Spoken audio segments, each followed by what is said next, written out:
Of Gas South District's That's the Ticket, the ultimate podcast exploring all things Gas South District and a source for insights to events on campus and discussions on the wider entertainment and tourism industry. Please welcome the host of our show, Stan Hall, CEO of Gas South District and Explore Gwinnett. Hello, everyone, and welcome to today's episode of That's the Ticket podcast, where we have the honor today of speaking with one of the greatest lacrosse players of our time, Mr. Lyle Thompson. Born and raised in the Onondaga Nation, Lyle's journey in lacrosse is more than just about records and championships. It's also about culture, tradition, and the respect for the game. From his historic collegiate career at the University of Albany to becoming a dominant force in the NLL, Lyle has not only elevated the sport, but also stayed true to his deep indigenous roots. Today we're going to talk about his path, the meaning of medicine games, and what continues to drive his passion for lacrosse. So let's get started. First of all, Lyle, welcome to the show, and thank you for being with us today. Yeah, thanks for having me. We appreciate your time. So Lyle, tell us a little bit about your the earliest memories of playing lacrosse and how the sport became such a central part of your life.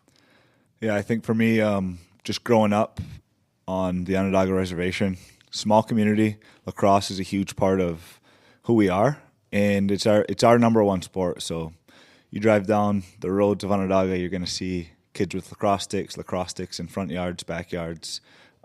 We got facilities that are built specifically just for lacrosse, and sort of just shows what our community is about and how important lacrosse is to us as Onondaga people. So growing up there, you know, you're pretty much born with a lacrosse stick in your hands. Yeah. And, you know, right from a young age, I guess my earliest memories are just playing lacrosse in the backyard. Growing up, we didn't have a lot of money or anything like that. We grew up without electricity and running water. Yeah. So we didn't spend much time inside. We went inside to go to sleep and to eat. Stay out as long as you could. Yeah, right? so I'd play lacrosse until it was dark out or until my mother yelled at me to come inside. So I had a deep passion for the game, but also just was an activity that me and my brothers would do to beat each other out and compete, you know, in the backyard. So, Lyle, I know lacrosse has very deep roots in indigenous culture. Share with us what the game means to you personally and culturally, especially in the context of the medicine games aspect. So, yeah, I mean, lacrosse it's intertwined within our culture, and as Indigenous people, as Haudenosaunee people, our worldview is it's all about respect. It's about, you know, using a good mind, and it's about joyfulness, finding a way to find your passion and the things that make you happy, so that, you know, in turn you can make other people happy with what makes you happy. So, you know, a lot of our culture teaches us how to connect with the natural world and how to give respects to the other, you know, beings that are walking amongst the earth with us. So when it comes to lacrosse being intertwined with that, that's how I was, you know, it's a little bit flipped for me, because usually you learn your culture and then, you know, try to tie in some of the things with lacrosse. For me, my parents always taught us, you know, they used lacrosse as a tool and a vehicle to teach us life values and our cultural values. So growing up, my father always stressed, his favorite word, I guess, would always be respect. Yeah. You know, after every game, anytime if I had any signs or shown any disrespect, he would remind me that this game is about respect. You got to respect yourself. You got to respect your teammates, the coaches, the refs, and you got to respect your stick. And that was the biggest thing for me growing up. I had a really strong connection with my stick, and I treated it as a person. You know, culturally, that's how we always treated. I had a wooden stick. I used one stick from age 6 to 12 years old. You know, that's pretty uncommon. Whereas it's part of your life, right? Yeah. So in today's day and age, you know, kids are getting sticks, you know, 2 sticks a year. You know, I had one stick for 6 years, and I cared a lot about that stick. I cried when the stick broke. I bet you did. So it was, you know, that's the cultural aspect of it. I had such a deep connection with it because my father had taught me how to respect it. He taught me where it came from. You know, we put together that stick together. He bought the wood. You know, he did the catgut. We netted it how I like it. We taped it how I like it. And he did that with each one of us, me and my brothers. But then just playing the game, experience and always getting those reminders from my parents was like, you have to play with a clear mind. If I missed a game-winner shot or a game-winning catch or that was another player that was trying to get under my skin, or if I got hit, and there was no like get back at that person. It was always next play mentality. You have to be an optimist, and that's when you're the most optimal as a lacrosse player, is when you're playing with a clear mind. And like I said, that's a Haudenosaunee, like that's how we were always taught to think, is you make your best decisions when it's done with clarity. Well, I love hearing you say that, first of all, because everything you just talked about is applicable to life, right? We're talking about lacrosse today, but everything you just mentioned, if people would apply that to life, it would make life so much simpler for them and everybody around them. So I love what you just said. I haven't even thought about it in that sense before. So yeah, and when it comes to the medicine game, like that's what we're taught. Yeah. So every spring we have a big traditional medicine game in our community in Onondaga, and the communities comes together to be a part of it. And you have anywhere from 50 people to plus 100 people on one field, and the message there is we play for the creator, and you play for yourself, and you play with respect, with a clear mind, and you have fun. Mm-hmm. The three things I just mentioned that are very a part of our culture, whether we're practicing it in our ceremony. Mm-hmm. Those are the same teachers we're taught in ceremony. So I was able to experience everything through lacrosse and translate it into my everyday life. And I still have to remind myself it's never easy to walk with that sort of mindset. But you get these reminders, and you have to take a breath and reflect and remind yourself, your makeup. Yeah. Well, there's so many lessons that could be learned from just the past few minutes of what you're talking about. So that I loved hearing that. So thank you for that. So Lyle, you went on to the University of Albany. You broke so many records there, made history with the national championship trophy there. I'm not going to try to pronounce it because I know I won't do it justice. Tell us what that is. So the Torton Trophy, it's named after the Mohawk word for lacrosse, the lacrosse stick. It describes the netting of the stick. Yeah. The Mohawk word is Dewa'alado. Mm-hmm. So, but the award is called the Torton, and it's pretty much the Heisman Trophy of lacrosse, of college lacrosse. So, I was able to share one with my brother and then win another my senior year. That's excellent. So, as you left your home there and went off to college, how was that transition? Still playing lacrosse, I get that, but how was the transition? Was it an easy one, or? No, it wasn't. It definitely wasn't easy. It helped that I had lifelong friends that were going there too. My brother was there, so that all helped. But I also had my daughter my freshman year, so I was on campus with my kids, and it taught me a lot just about balancing my life. Mm-hmm. I had no time to spare. I had to organize my days, pretty strategically between morning lifts to practice to classes to studying to eating. Yeah. I mean, everything, I really had to balance things, and it came at me, at 18 years old, trying to figure it all out. Had to grow up pretty quick there in a lot of different ways, it sounds like. So. Yeah, so that was tough. And then just the cultural aspect of being away from home, new atmosphere. So I'll associate this with other sports, in today's times. When somebody is really, really good at a particular sport, in today's time, they have so many options about where they could go to school or what that next step would be. What drew you to this particular university? So me and my brother, coming out of high school, I was the number one lacrosse recruit in the country. So I had a lot of opportunities to go to different schools, but my brother, he didn't have as many opportunities, and we were a package deal. So yeah, it came down to a number of schools, and they were all fairly close to home. And we originally really wanted to go to Syracuse University. Yeah. That's where my oldest brother, Jeremy, went. Mm-hmm. So that was sort of the goal once we got to high school. But they didn't recruit him too heavy. They actually didn't recruit either of us too heavy. And we kind of took that with a grain of salt. But at the same time, we knew we wanted to be close to home. Yeah. Albany's 2 hours from our house. Yeah. And we met with the coach. The coach did a really good job of recruiting us, and now the coach is one of my best friends. Wow. So, made the right decision, Definitely. and he was a huge part of it as well. I mean, being close to home was cool, but like we understood his style of coaching, his style of play, and what we could expect going there. Yeah. So you mentioned your brother. So you've shared many milestones with your brother, Miles. So how has having family along you influenced your overall journey in lacrosse?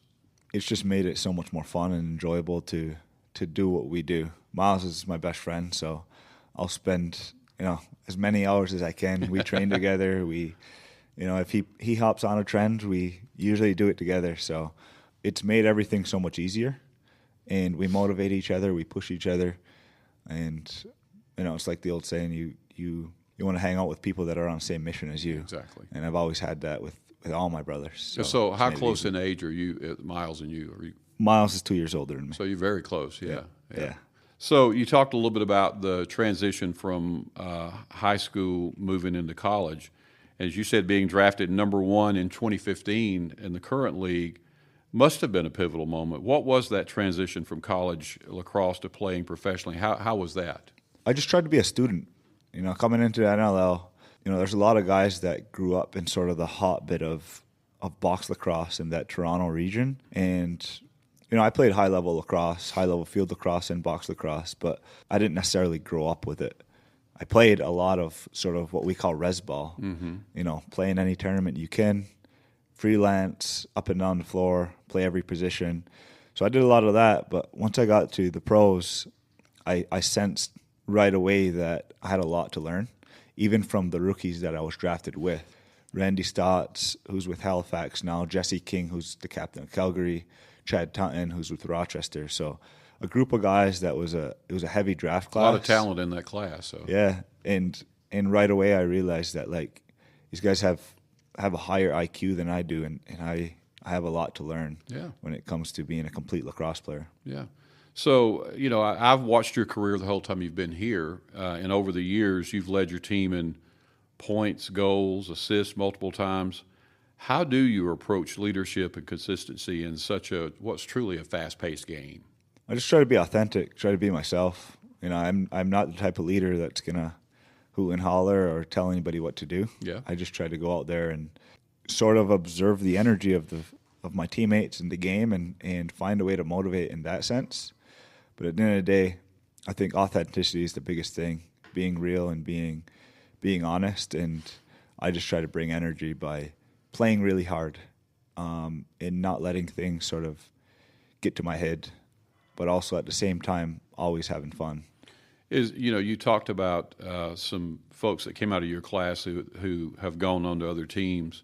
Is staying on one team in professional lacrosse, is that unusual? Like some of the sports we see now, there's a lot of moving back and forth. Is it common for a person to stay on the same team for a long period of time? I wouldn't say it's common. Yeah, it's pretty unusual, I guess. I think the Georgia Swarm organization has always, taken care of me, and we've built a good thing here. Yeah. And want to win another championship. So that's the goal. I have no aspirations to be anywhere else. And that's good to hear. So that's good news for us. So Lyle, talk about your career a little bit. You've won the NLL Sportsmanship Award multiple times. How do you balance the fierce competition that you obviously have with maintaining that respect and integrity that would make people take notice of something that would cause you to win those multiple awards? Yeah, I think I win it every year because I take a beating and I don't respond. In the sport of lacrosse, the Sportsmanship Award isn't necessarily like a glamorous award, right? It's sort of, my teammates joke with me about it being, sort of the soft award, like. Yeah.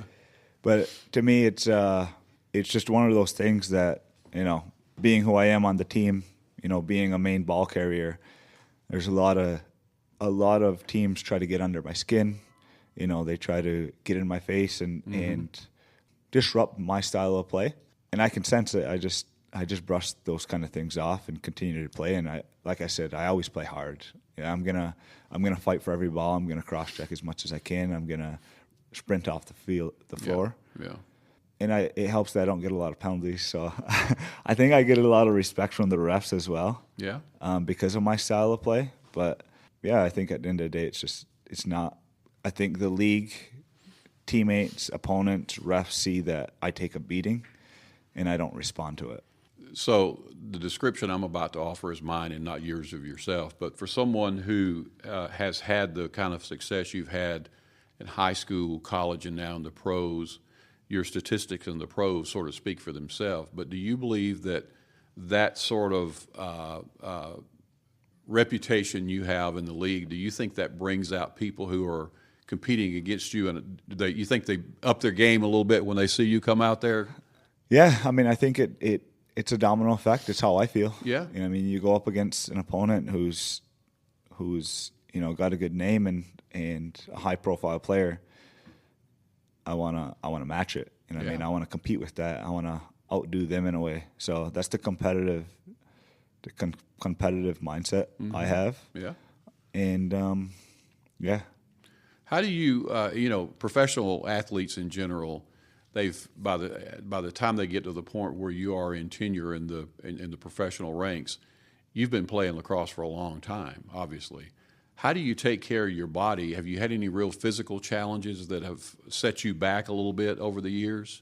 I mean, I try to balance that too as well. I've gone through pretty much every stage of training, whether it's bodybuilding, building my endurance, my mobility, all those things. I try to make sure I'm taking care of those things, but at the same time, with the amount of training we do, injury is going to happen. I've messed up both of my shoulders. I don't know what the most common injury is in lacrosse, but I feel like a lot of guys have torn labrums or rotator cuffs just because it's an Is overhit. there more upper body injuries in lacrosse than anything else? Because you guys, your knees and ankles are certainly. Yeah, I would say knees and shoulders are the most common injuries. Yeah.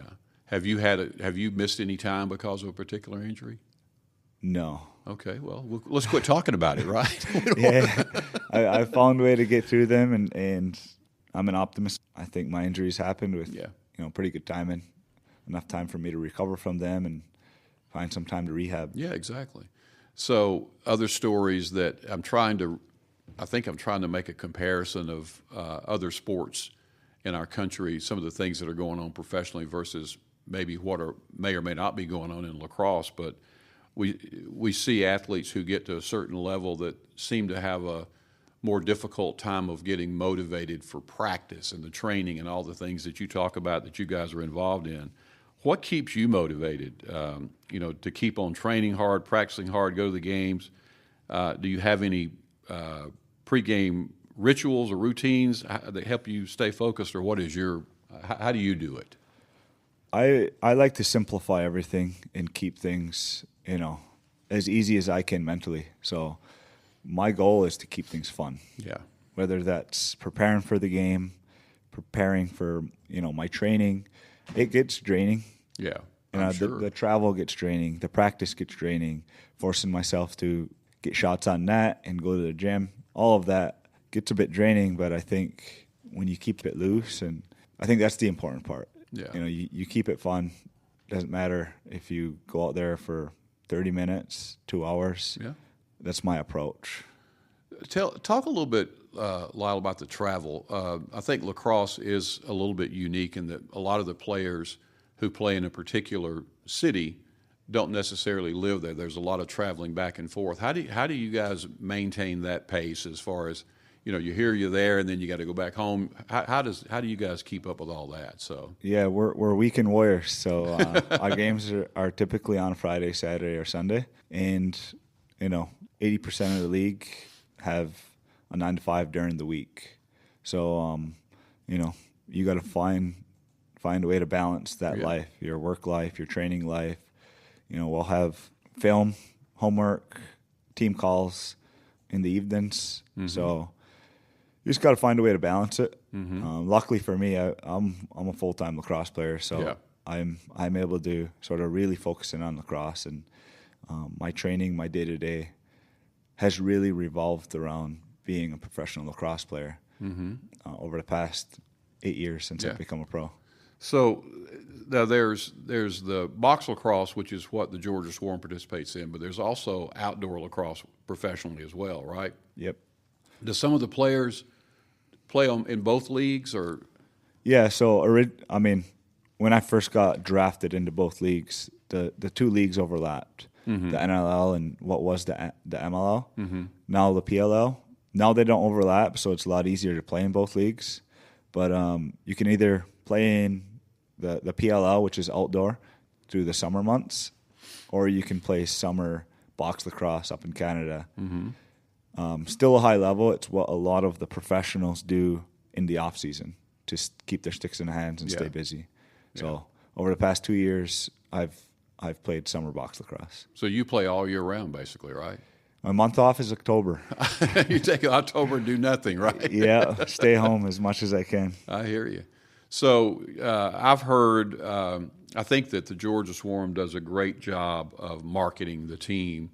And, of course, a lot of that's they're talking about particular moments in competition that sort of the highlight reel. I've heard you name in many of the highlight reels, and you've had such incredible performances throughout your career. Is there a particular game or a moment that comes to mind that stands out as especially meaningful for you over your career? I mean, the championship game when we won the championship against Saskatchewan. Crazy game, crazy ending to it. They're up by one with I think like 9 seconds left in regulation, and they do a crazy play where they pulled their goalie, and I'm doubling my brother. Me and Joel White are doubling my brother, who's on Saskatchewan, my oldest brother, Jeremy. He makes a pass. The guy misses the pass. We grab it. We go down. Jeremy hops in net because the net's empty. I take a shot, hit his shoulder. He makes the save on me. No goalie equipment. But Joel gets the rebound and dumps it in, so we go into overtime. And then, in overtime, we both get a couple shots on goal. And at one point, Randy Stotts gets hurt. I get the ball, drive to the net, pass it to Miles, and Miles hits the game winner, bring us our first championship. So that was definitely one of my craziest, cool, memorable lacrosse memories. That will stay with you for a long time, right? Forever. I hear you. So, just I guess on the flip side of that question, has there been something in your career, maybe one of the biggest challenges you faced in lacrosse, and how did you overcome that? My biggest challenge in lacrosse, that's a tough one. I think tearing my rotator cuff and trying to decide whether, I'm going to do surgery or I'm going to, find an alternate route, and when I was going to take the time off, how much I was going to play through it. Playing for so long. I've been playing year-round since I was like 15, 16 years old. You build a habit, you build a pattern, and you have a hard time just saying no to playing, even if it's just like practice or pickup. I think it's a problem a lot of athletes face because you just get competitive and you fall in love with what you're doing. Yeah. So being around it is almost harder. So I would say that was the biggest thing, is just, hurting my shoulder and trying to decide, still being around the game and trying to decide what it was I wanted to do. Exactly. So you talked about competing 11 months of the year with October off. I'm just curious, do you have any hobbies other than lacrosse?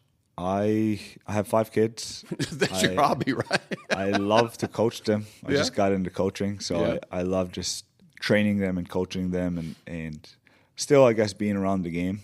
Outside of that, love to write. Yeah, like to draw. I know. I'm getting ready to ask you a little bit about an art career that you've developed over the years. So, do you have plans to really grow that a little bit? As you move forward. It's tough. Drawing takes up a lot of time, and it's like trying to balance that into my schedule. But I wanna eventually, when I get more time, is to sort of lock back in on that. I've laid off of sort of my artistic things since like my freshman year of college. I started off as an art major and end up changing my major, but eventually I want to get back to. You've always had an interest in art, obviously. Yeah, so. just doing it because I like to do it to pass time. Yeah. So I was going to ask you about your kids and how that relates to an interest in lacrosse. And you sort of answered that. If you're coaching them, they're playing. I'm assuming you're passing that gene on to your kids to play as well, right?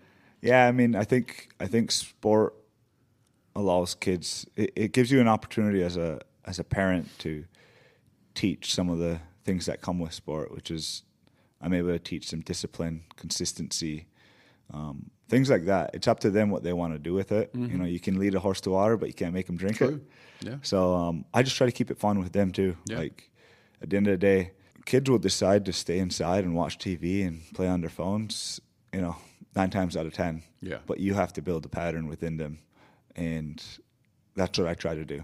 It's Yeah. like when they get home from school, you can take your half hour Then you on, got to get on your moving, device, right? and then we're going to do something as a family. We're going to eat together. We're going to train together. Yeah. And with my kids, we do everything together. That's so. great. That's great. So you've been around lacrosse a long time, and you recognize, I would assume, talent when you see it as it relates to lacrosse. Have you picked up anything in that kid pool you have in your house where you say that one or that one's got some potential? No, I'm not asking who's your favorite. I'm just asking. No, you I think they're all different. You could rank them who's most athletic, who's got the most potential, but I think the fun in being their father is being able to be like, you have these strengths and these weaknesses, and let's figure out how to like build both of those. And it's a challenge, right? Yeah, it's a challenge. And sometimes even as a father, it's like, damn, this kid just gets it, and they pick it up so fast. It's almost aggravating because you're trying to teach the other kid the same thing, and they're not getting it. So I think that's part of the fun in it for me. And I always just try to be encouraging for them and give them what they need as an individual, because every kid's different. Wrapping up today, Lyle, if you think about the future of lacrosse, what message do you hope to pass on to the next generation of lacrosse players and how they might affect the game?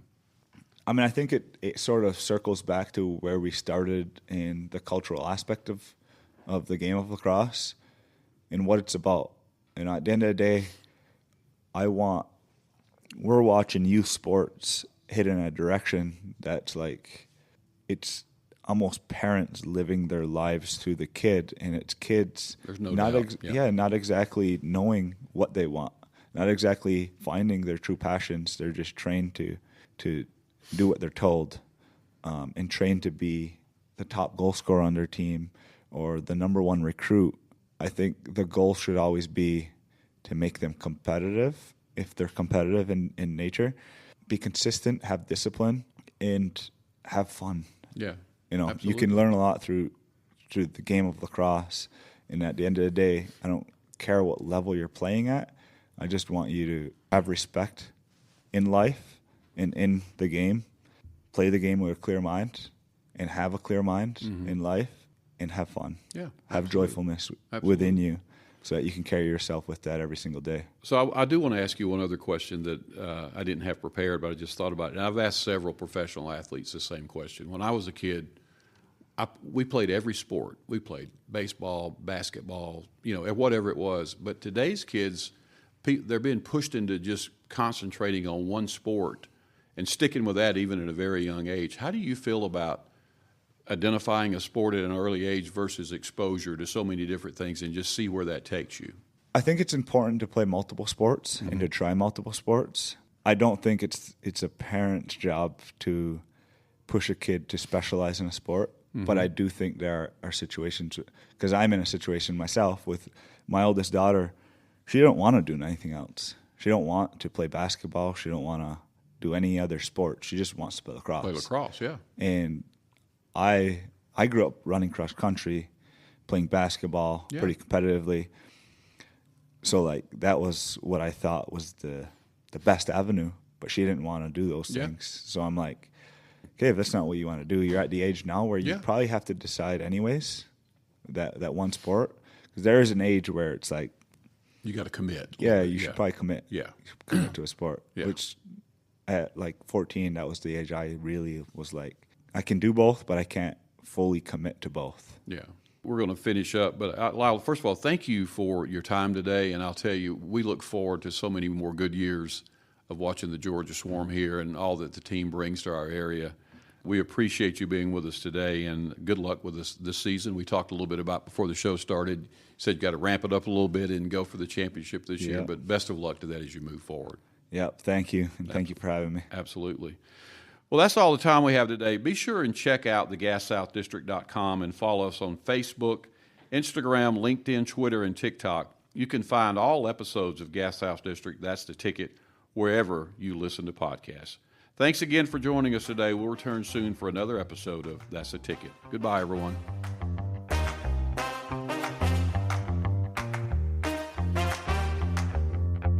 Thanks for joining us today, and we hope you enjoyed the episode. For show notes and further information about Gas South District and upcoming events, please visit our website at gassouthdistrict.com. That's the Ticket.